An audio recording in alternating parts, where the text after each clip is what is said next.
Welcome to Forex Daybreak, a daily podcast where we cover 8 Forex pairs and give you our view on the market direction for these pairs.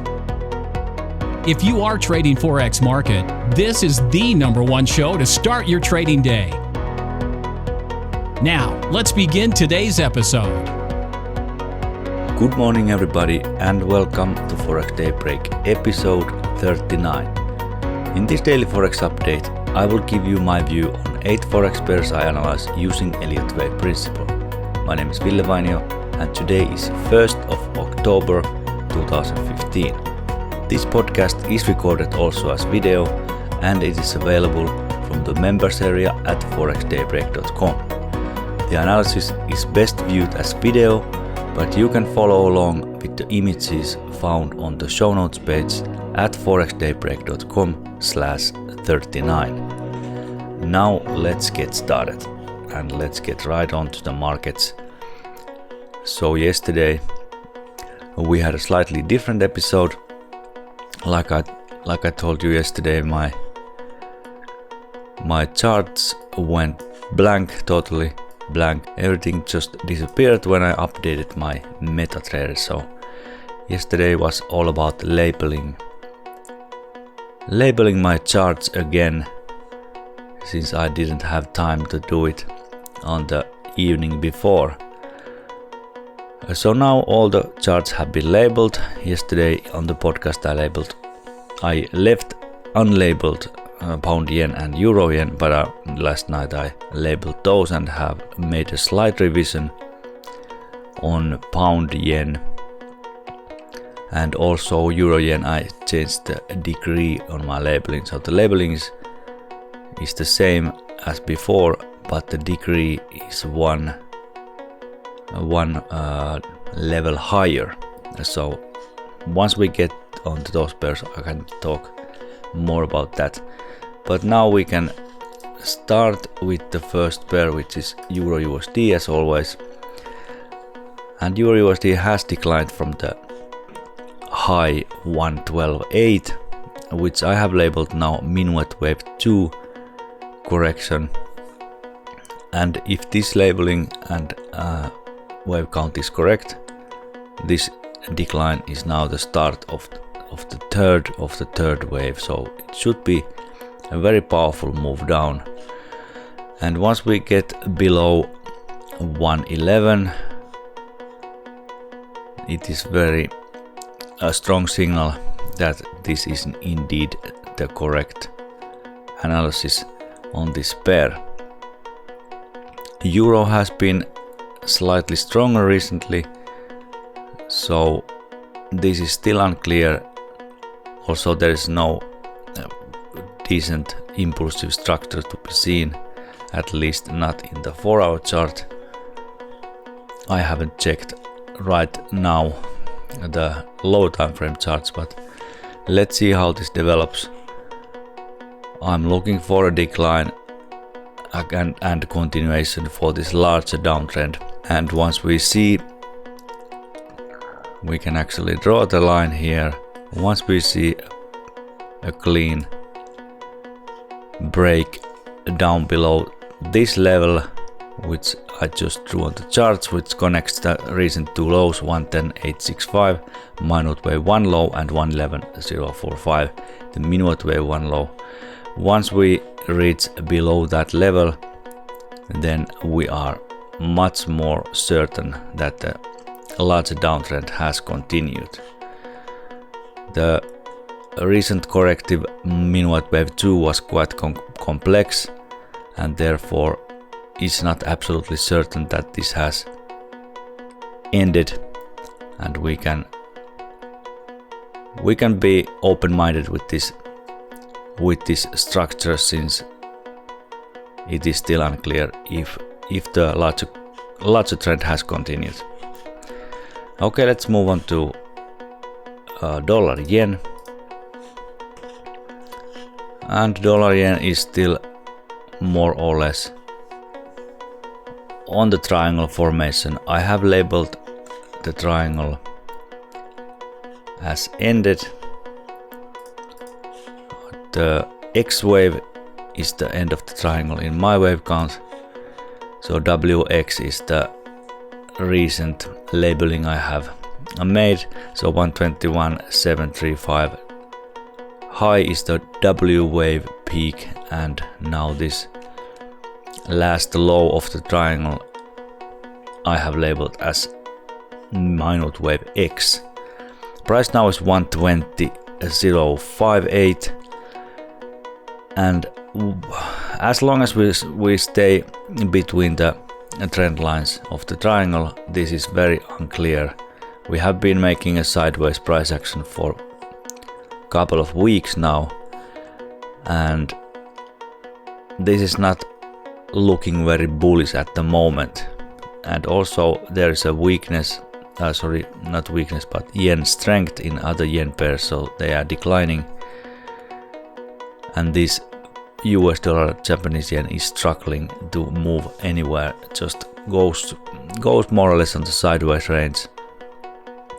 So slightly unclear, but I'm expecting more upside. My wave count is bullish, and I am looking for higher prices in this pair. But since we are still on the triangle, hard to say what is the future in this pair. So we need to break through the triangle trend line. 121 is quite near the upper trend line of the triangle, so a break above 121 would be a stronger signal of the bullish case. The larger view in this pair is that we have entered a larger corrective phase, so this pair can be hard to analyze and give a very clear structure, because we can expect a lot more of this sideways corrective moves.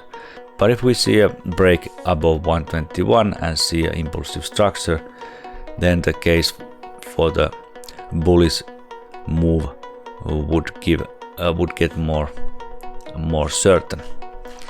Okay, next let's move on to pound dollar, which has continued to decline from 156.58, which is the recent high, minute wave 2 in my wave count, and a larger wave, minute wave 3, is forming.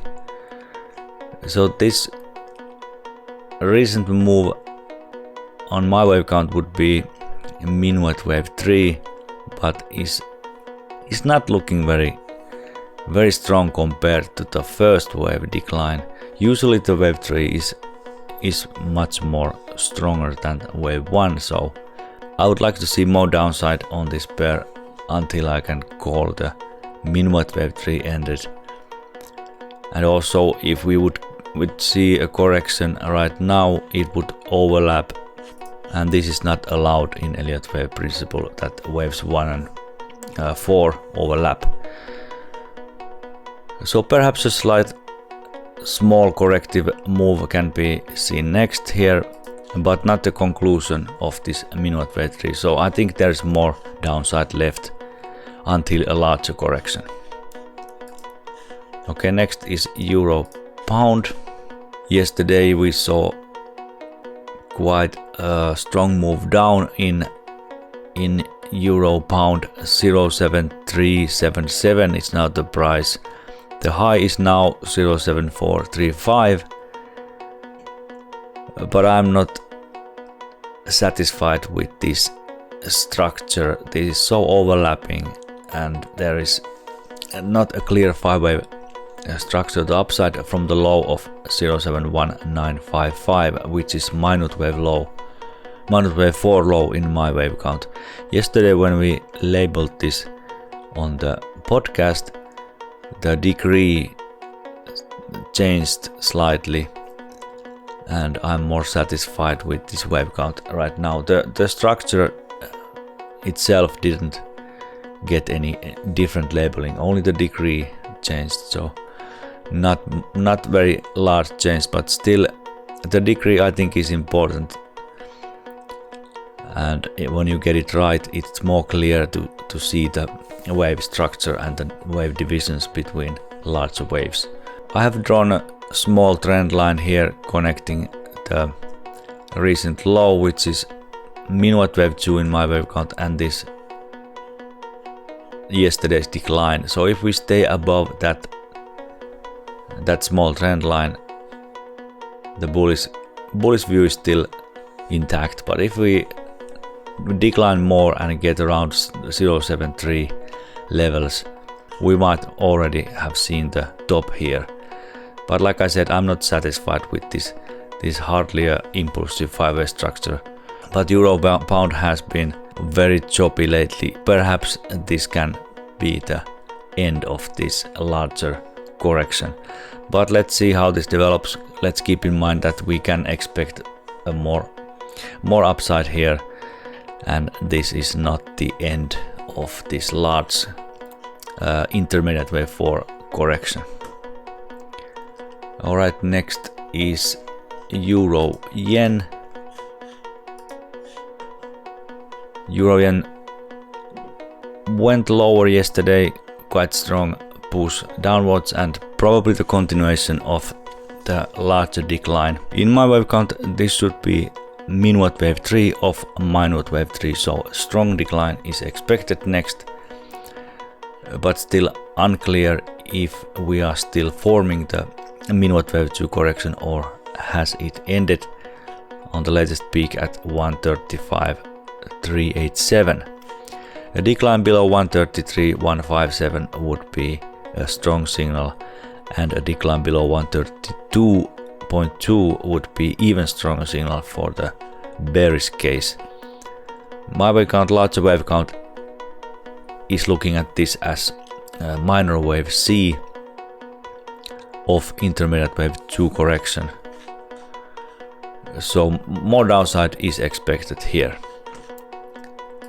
Okay, next is Pound Yen, and here the labeling is slightly revised.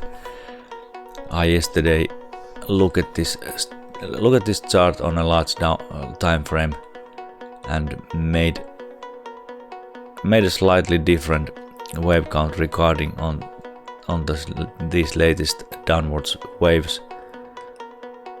The new wave count is proposing that the recent low 179.85 would be a wave C of a wave W, larger corrective wave W, and now the 3-wave structure from that low, we can draw it here, would be intermediate wave X. And I thought about this quite a while yesterday, and this was the best I could come up with. This can change, of course, if we get a structure that would propose otherwise, but now this is the preferred count, and this latest decline would then be the start of intermediate wave Y and the A part of that intermediate wave 5. So we should see a 5-way structure the downside as a first sign of this wave A, and actually we have now, we can draw it here, we can see quite a nice 5-way structure which is still continuing, and we can probably see more lower figures here, but we have a decent 5-way structure and can expect a correction here. So let's see how this develops. The wave count has slightly changed, and I can post maybe longer time frame charts on the website ForexDayBreak.com, so you can also take a look at this larger count. Okay, next is Euro Canadian dollar, which has started a very strong decline, and in my opinion this is the start of minute wave 3, next larger impulsive wave down. 151.56 would be then the end of the minute wave 2 correction, price now 148.285. So we have seen quite a powerful move down, and this is in line with the analysis that this would be the strongest wave in the sequence. So we can expect a lot more downside on this, and my larger wave count in Euro Canadian is long-term bearish, so we can expect a lot more downside if my analysis is correct. Once we see a decent structure here and can make out some wave divisions, we can start to project targets, and I will definitely include this pair on my weekend future trades video, which comes out on Saturday or Sunday, on which I go through the next week's trading opportunities. And I hope there is some structure in this pair so we can more accurately project some targets for good trades. And a break below 147 would be a very strong signal that the larger minute wave 3 has started. But Euro Canadian is looking very strongly bearish right now.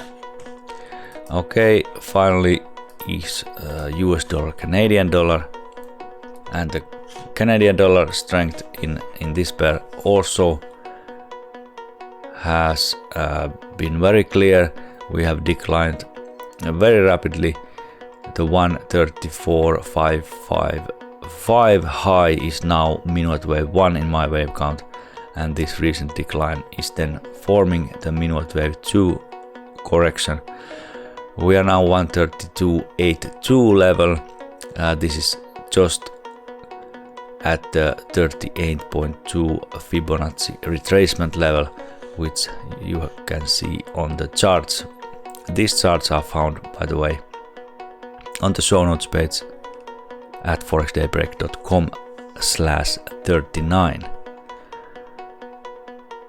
We can expect probably a decline towards the 50% or even 61.8% Fibonacci retracement level, and after this correction has completed, can expect another wave higher. Since this is the last 5-wave sequence on this larger bullish trend, which has been in force for over 4 years now. Okay, that's all for today's episode. Visit the show notes at ForexDayBreak.com/39 and you can follow along with the charts found on that page. Remember also that this podcast is recorded also as video, and it is available from the members area at ForexDayBreak.com. Another great feature you find there is my Elliott Wave Ninja trading system, and both of these are included on my monthly subscription, which is only $10. I have a 14-day free trial for you, so take this great opportunity and go to ForexDayBreak.com and sign up. Thanks for listening to my show. Now go make some profits, and I will see you tomorrow. Bye bye. Thanks for your interest in Forex Daybreak Daily Podcast. If you like this show, we hope you'll visit our website, www.ForexDayBreak.com, and tell your friends about us. Be sure to check the show notes on our website for this episode. Join us next time for another episode of Forex Daybreak.